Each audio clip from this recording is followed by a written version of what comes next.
Magandang umaga po sa inyong lahat. Malugod na pagtanggap sa St. Joseph Parish, Kagalangin sa ika-6 na umagang banal na misa na may liturhiya ngayong Huwebes ng ika-24 na linggo sa karaniwang panahon.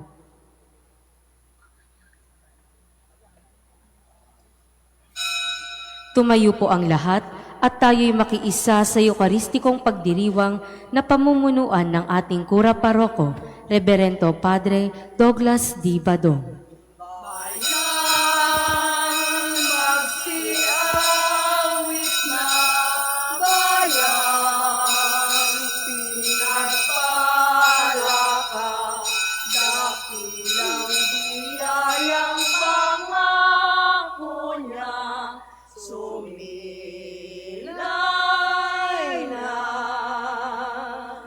Dakilang biyayang pangako niya, sumilay na.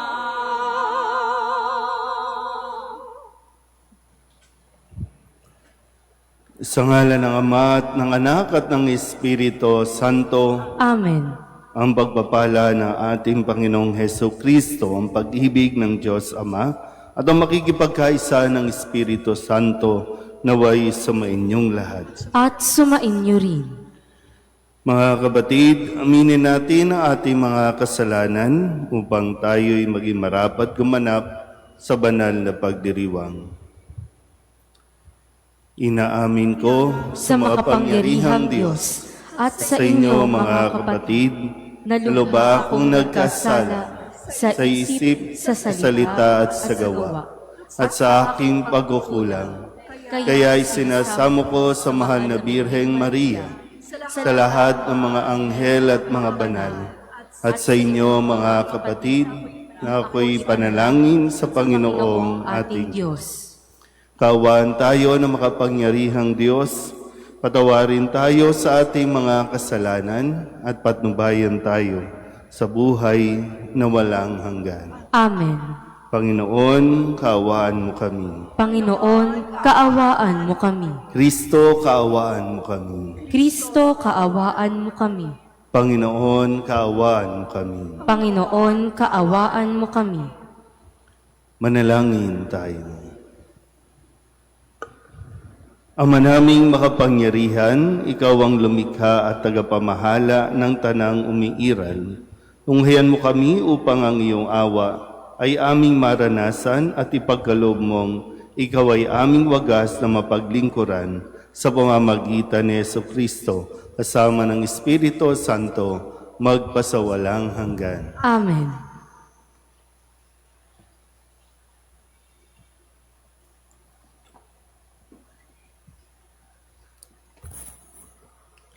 Pagbasa mula sa unang sulat ni Apostol San Pablo kay Timoteo. Pinakamamahal, huwag mong bigyang daan na hamakin ka ninuman dahil sa iyong kabataan. Sa halip, pagsikapan mong maging huwaran ng mga sumasampalataya sa pananalita, ugali, pag-ibig, pananampalataya at kabanalan. Iukol mo ang iyong panahon sa pagbabasa ng kasulatan sa madla, sa pangangaral at pagtuturo hanggang sa ako'y dumating.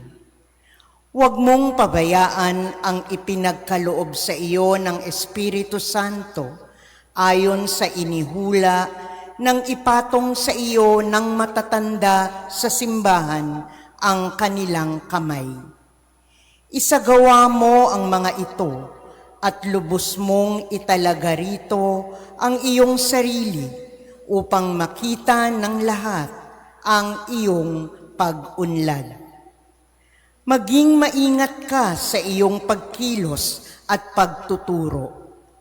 Patuloy mong isagawa ang mga bagay na ito upang maligtas ka, pati ang mga nakikinig sa iyo. Ang salita ng Diyos. Salamat sa Diyos. Gaway napakadakila ng Panginoong lumikha. Gaway napakadakila ng Panginoong lumikha. Ang gawa ng Diyos matuwid at tapat, at maaasahan lahat niyang batas. Ito ay lalagi at di magwawakas, pagkat ang saligay totoo't matapat. Gaway napakadakila ng Panginoong lumikha. Kaligtasay dulot sa mga hinirang, may ipinangakong walang hanggang tipan. Banal at dakila ang kaniyang pangalan. Gaway napakadakila ng Panginoong lumikha. Ang taong may nais na siya'y dumunong, sa poon matakot, yaong taong iyon. Sa palasunurin ay tapat ang hatol, at pupurihin pa sa buong panahon. Gaway napakadakila ng Panginoong lumikha. Alleluia, Alleluia, Alleluia, Alleluia, Alleluia, Alleluia. Kayong mabigat ang pasan ay kay Jesus maglapitan, upang kayo ay masiyahan. Alleluia, Alleluia, Alleluia, Alleluia, Alleluia, Alleluia.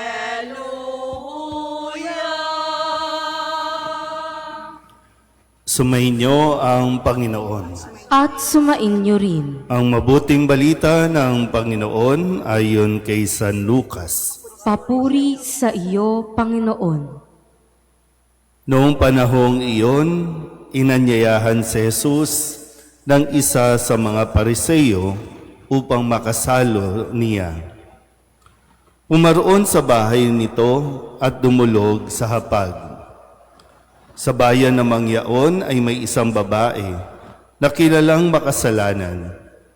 Nabalitaan niyang kumakain si Jesus sa bahay ng Pariseyo, kaya't nagdala siya ng pabangong nasa sisidlang alabastro. At lumapit siya sa likuran ni Jesus sa gawing paanan. Siya'y nanangis at nabasa ng kanyang luha ang mga paa ni Jesus. Pinunasan niya ang mga ito ng kanyang buhok, hinagkan at pinahiran ng pabango.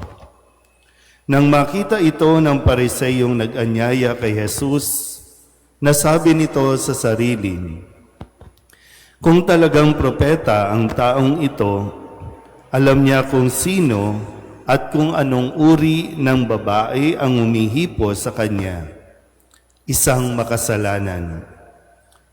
Bilang tugon sa iniisip ni Simon, sinabi ni Jesus, Simon, may sasabihin ako sa iyo. Sumagot siya, ano po iyon, Guro? Sinabi ni Jesus, may dalawang taong nanghiram sa isang nagpapautang. Ang isa'y 500 denaryo at ang isa na may 50.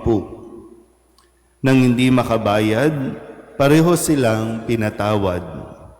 Ngayon, sino sa kanila ang lalong nagmamahal sa nagpautang? Sumagot si Simon, sa palagay ko po'y ang pinatawad ng malaking halaga. Tama ang sagot mo, ang tugon ni Jesus. Nilingon niya ang babae at sinabi kay Simon, nakikita mo ba ang babaeng ito? Pumasok ako sa iyong bahay at hindi mo man lamang ako binigyan ng tubig para sa aking mga paa. Ngunit binasa niya ng luha ang aking mga paa at pinunasan ang kanyang buhok. Hindi mo ako hinagkan, ngunit siya, mula nang pumasok, ay hindi tumigil ng paghalik sa aking mga paa. Hindi mo pinahiran ng langis ang aking ulo, subalit pinahiran niya ng pabango ang aking mga paa. Kaya't sinasabi ko sa iyo, ang malaking pagmamahal na ipinamalas niya ang nagpapatunay na ipinatawad na ang marami niyang kasalanan. Ngunit ang pinatawad ng kaunti ay kaunti lang ang pagmamahal na ipinamamalas. Saka sinabi sa babae, ipinatawad na ang iyong mga kasalanan.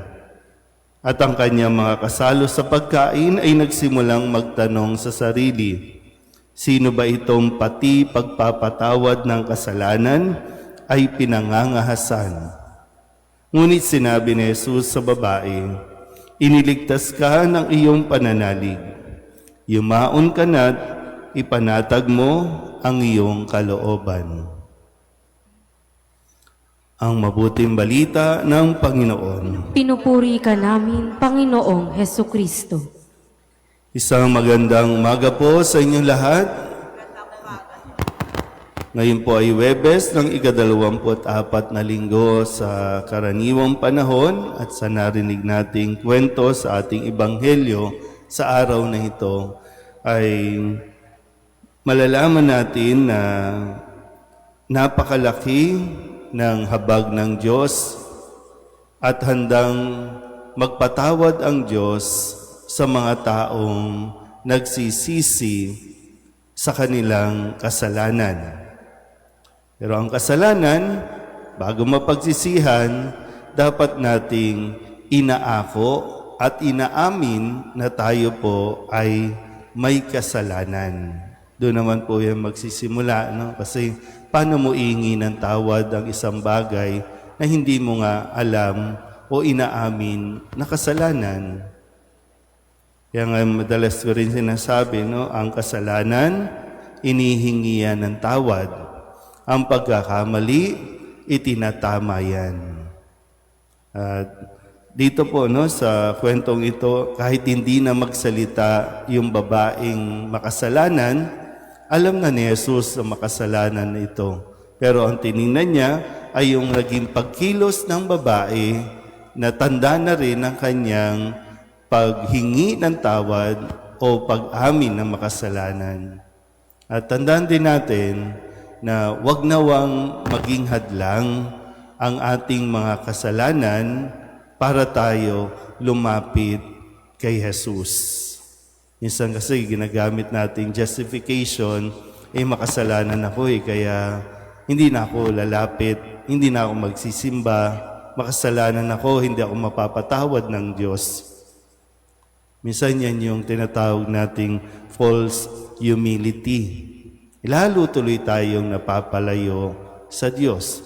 Kaya katulad no, ng mga Pariseyo na pinatutungkulan ni Jesus.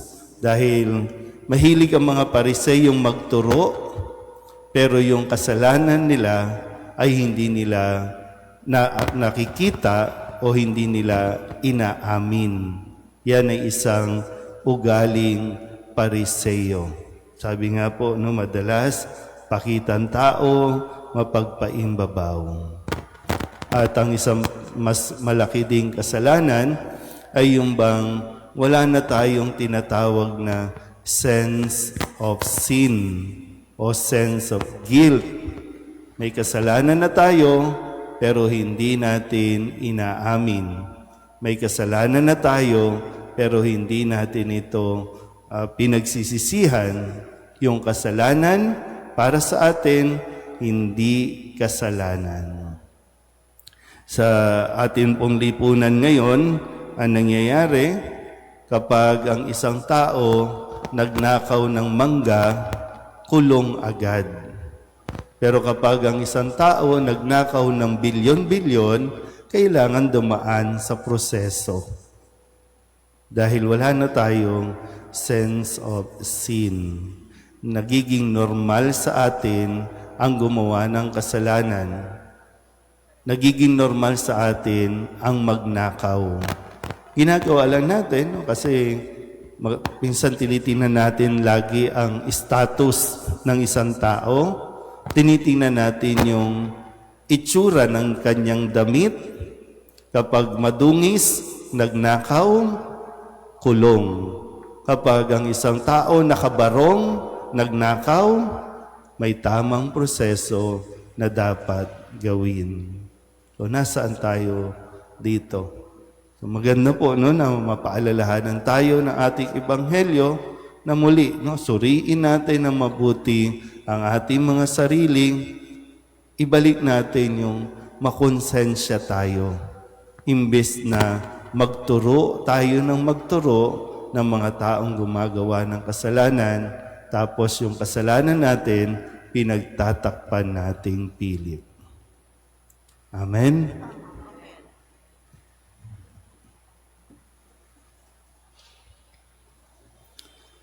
Sa ating pananalangin, ilagay natin ang ating pananalig sa Diyos Ama na nagpapakita ng mapagmahal na habag sa kanyang pakikitungo sa mga makasalanan. Ang ating itutugon, Panginoon, dinggin mo ang aming panalangin. Panginoon, dinggin mo ang aming panalangin.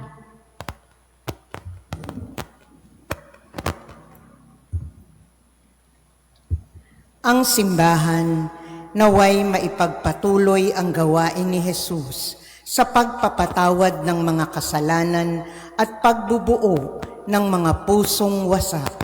Manalangin tayo sa Panginoon. Panginoon, dinggin mo ang aming panalangin. Sa pamamagitan ng diwang mapagpatawad, ang mga taong magkakatunggali, naway humantong sa mapayapang pag-uusap. Manalangin tayo sa Panginoon. Panginoon, dinggin mo ang aming panalangin. Tayo naway maging mahinahon at mahabagin sa ating kaisipan ukol sa kapwa at huwag natin silang iwaksi o tanggihan dahil sa kanilang kahinaan at kakulangan. Manalangin tayo sa Panginoon. Panginoon, dinggin mo ang aming panalangin. Ang mga may sakit at yaong mga nag-aaruga sa kanila, naway makadama ng mapagpagaling na presensya ng Panginoon sa pamamagitan ng nagmamalasakit na Kristiyanong komunidad. Manalangin tayo sa Panginoon. Panginoon, dinggin mo ang aming panalangin. Yaong mga pumanaw na sa buhay na ito, naway patawarin ni Jesus na ating tagapagligtas. Manalangin tayo sa Panginoon. Panginoon, dinggin mo ang aming panalangin.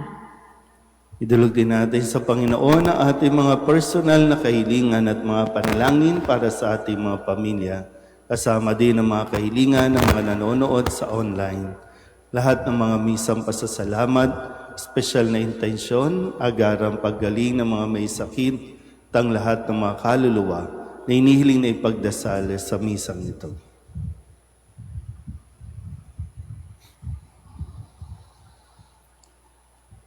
Ang lahat ng ito ay inihiling namin sa ngalan ni Kristong aming Panginoon. Amen. Kunin at tanggapin ang alay na ito, mga biyayang nagmula sa pagpapala mo. Tanda ng bawat pusong pagkatinibig mo, ngayon'y nananalig, nagmamahal sa'yo. Manalangin kayo mga kapatid upang paghahain natin ay kalugdan ng Diyos sa mga makapangyarihan. Tanggapin nawa ng Panginoon itong paghahain sa iyong mga kamay, sa kapurihan niya at karangalan, sa ating kapakinabangan, at sa buong sambayanan niyang banal. Ama naming lumikha, maawain mong dinggin ang aming mga pitahaya at paunlakan mo ang paghahaing aming inihanda upang ang mga handog ng bawat isang nagbigay para sambahin ang banal mong ngalan ay magkamit ng karagdagan mong kasiyahan sa pamamagitan ni Jesucristo kasama ng Espiritu Santo magpasawalang hanggan. Amen. Sumainyo ang Panginoon. At sumainyo rin. Itaas sa Diyos ang inyong puso at diwa. Itinaas na namin sa Panginoon. Pasalamatan natin ang Panginoong ating Diyos. Marapat na siya ay pasalamatan. Ama naming makapangyarihan, tunay ngang marapat na ikaw ay aming pasalamatan. Ikinalugod mong likain ng sanlibutan na iyong pinagbabago at idinarangal sa pamamagitan ng iyong anak na kinalulugdan, kaya't utang na loob ng iyong mga itinatangi at ng mga banal na kapinili mong lagi ang iyong paggiliw at pagkakandili. Kaya kaysa ng mga anghel na nagsisiawit ng papuri sa iyo, nang walang humpay sa kalangitan, kami nagbubunyi sa iyong kadakilaan. Santo, Santo, Santo, Panginoong Diyos ng mga hukbo, napupuno ang langit at lupa ng kadakilaan mo. O sana sa kaitaasan, pinagpala ang naparirito sa ngalan ng Panginoon. O sana sa kaitaasan. Ama naming banal, ikaw ang bukal ng tanang kabanalan. Kaya sa pamamagitan ng iyong Espiritu, gawin mong banal ang kaloob nito upang para sa aming maging katawan at dugo ng aming Panginoong Heso Kristo. Bago niya pinagtiis ang kusang loob na maging handog, hinawakan niya ang tinapay, pinasalamatan kaniya, hinaghati-hati niya iyon, iniabot sa kanyang mga alagad at sinabi, "Tanggapin ninyong lahat ito at kanin, ito ang aking katawan na ihahandog para sa inyo."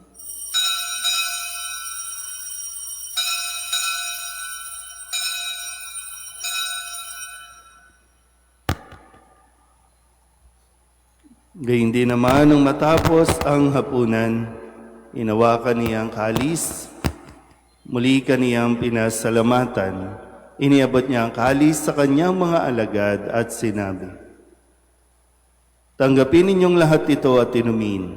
Ito ang kalis ng aking dugo, ng bago at walang hanggang tipan. Ang aking dugo na ibubuhos para sa inyo at para sa lahat sa ikapagpapatawad ng mga kasalanan. Gawin ninyo ito sa pag-alaala sa akin."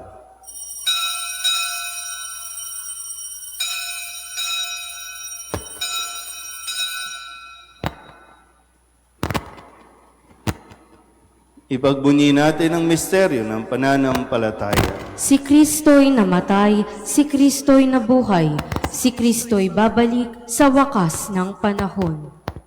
Ama, ginagawa namin ngayon ang pag-alaala sa pagkamatay at muling pagkabuhay ng iyong anak.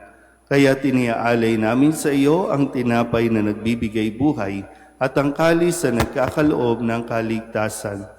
Kami napapasalamat dahil kami iyong minarapat na tumayo sa harap mo para maglingkod sa iyo. Isinasama namin kami magsasalo-salo sa katawan at dugo ni Kristo ay mabuklod sa pagkakaisa sa pamamagitan ng Espiritu Santo. Ama, lingapin mo ang iyong simbahang laganap sa buong daigdig. Puspusin mo kami sa pag-ibig kaysa ni Leon, aming Papa, at ni Jose na aming Obispo at ng Tanang Kaparian. Alalahanin mo rin ang mga kapatid naming nahimlay na may pag-asang sila'y muling mabubuhay, gayon din ang lahat ng mga pumanaw. Kawaan mo sila at patuloyin sa iyong kaliwanagan. Kawaan mo at pagindapating kaming lahat na makasalo sa iyong buhay na walang wakas. Kaysa ng mahal na Birheng Maria na ina ng Diyos, ng kabiyak ng puso niyang si San Jose. Kaysa ng mga apostol at ng lahat ng mga banal na namuhay dito sa daigdig ng kalugod-lugod sa iyo, may pagdiwang nawa namin ang pagpupuri sa ikararangal mo sa pamamagitan ng iyong anak na aming Panginoong Heso Kristo. Sa pamamagitan ni Kristo, kasama niya at sa Kanya, ang lahat ng parangal at papuri ay sa iyo, Diyos Amang makapangyarihan, kasama ng Espiritu Santo, magpasawalang hanggan.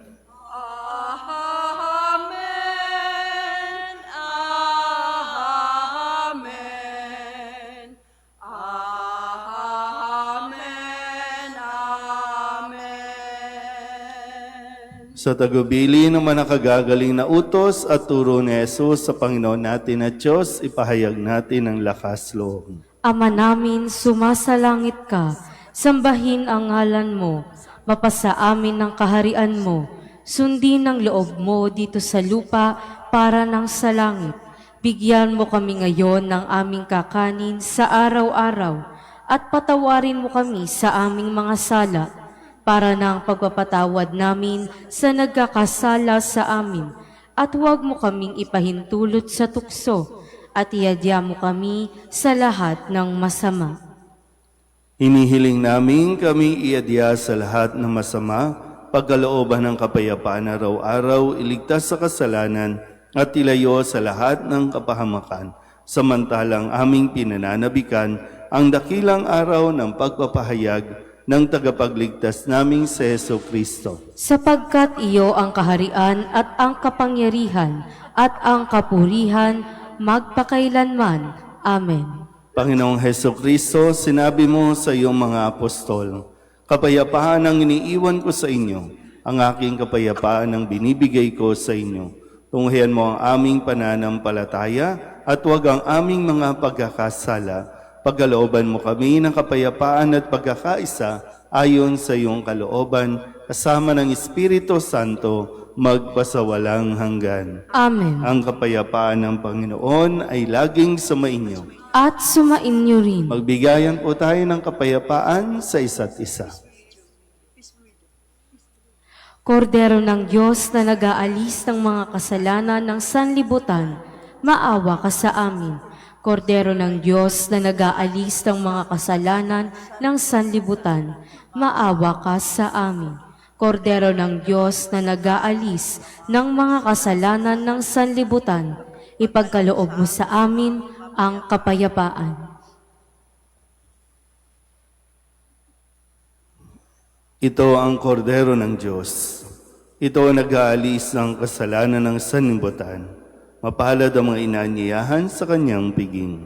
Panginoon, hindi ako karapat-dapat na magpatuloy sa iyo, ngunit sa isang salita mo lamang ay gagaling na ako.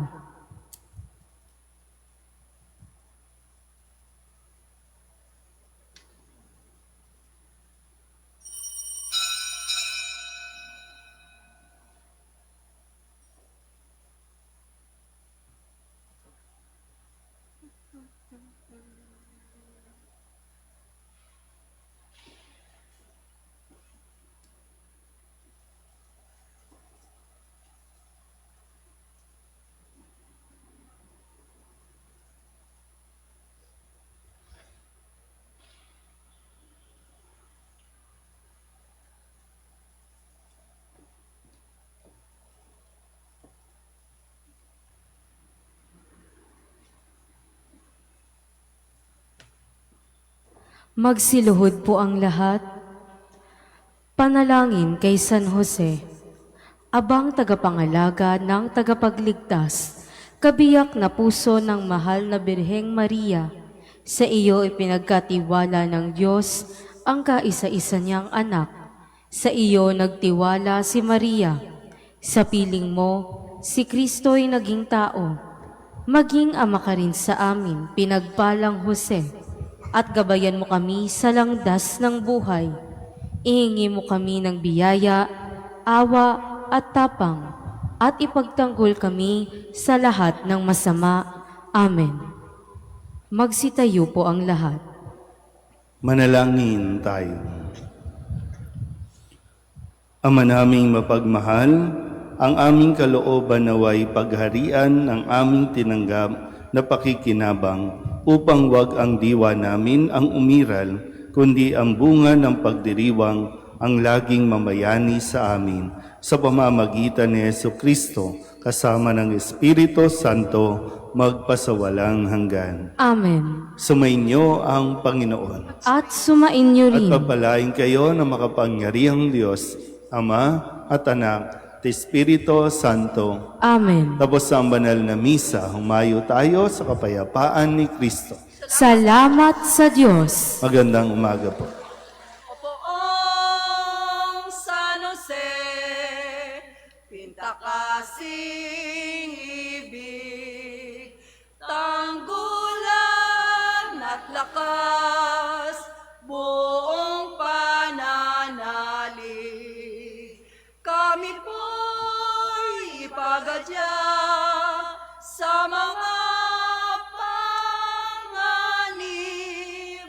Kami naway laging kupkupin ng langit. O Poong San Jose, tinta kasing ibig, tanggulan at lakas, buong pananalig. Kami po'y pagadya